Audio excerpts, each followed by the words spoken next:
Hello, and welcome to another Behind the Poem story. And this week, I'm adding to the catch up uh, poems that I kind of fell behind on.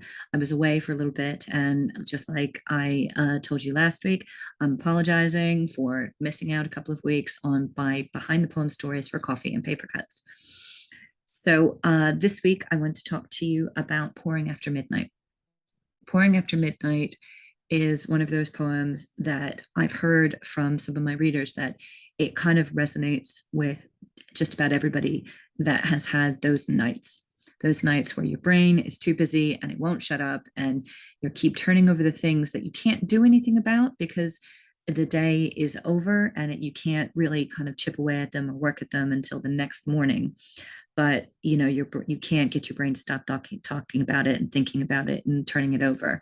And there's this kind of stillness in the night, this kind of hour of the wolf where the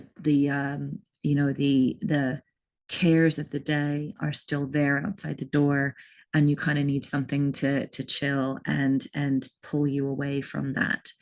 And there are many evenings where there's things going on, whether they're personal or work related, that pull us away from the ability to just shut off and relax and go to sleep.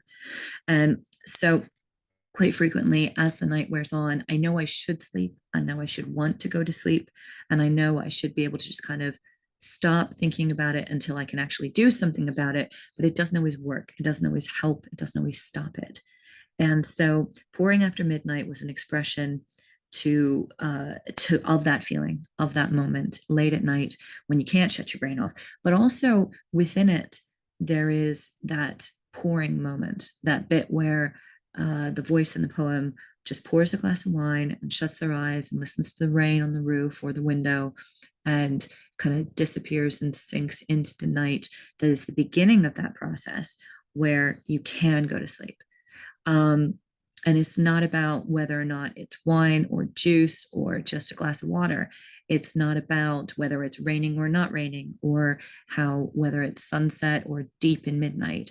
The whole idea is when we get into those funks, when we get stuck like that, we have a need to um, just stop, and let go.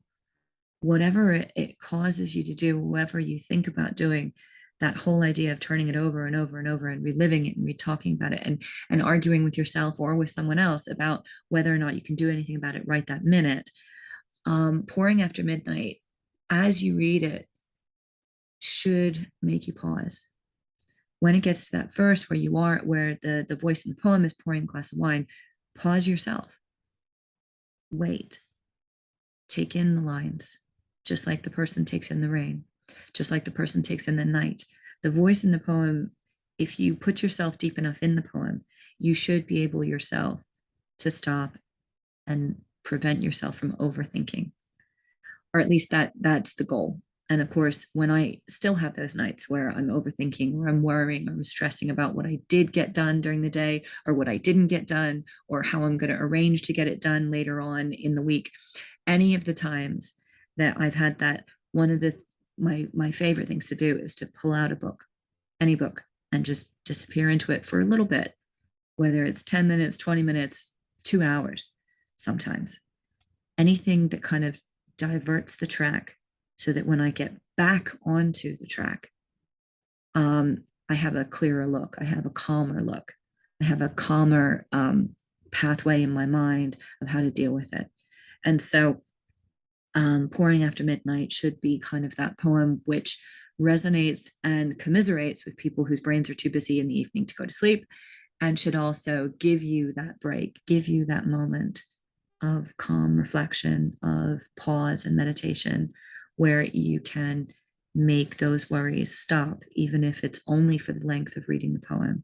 So I hope you enjoy Pouring After Midnight.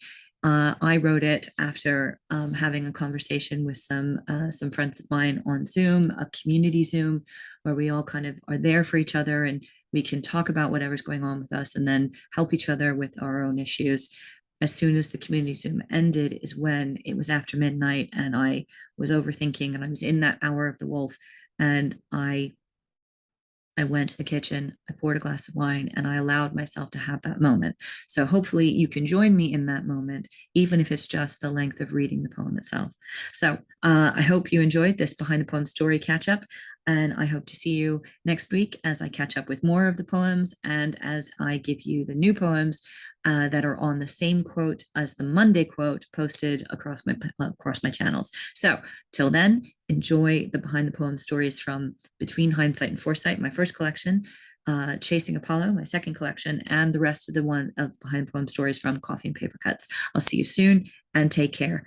Make sure that when it comes to midnight and your brain is overthinking, that you just stop for a moment and listen to the rain.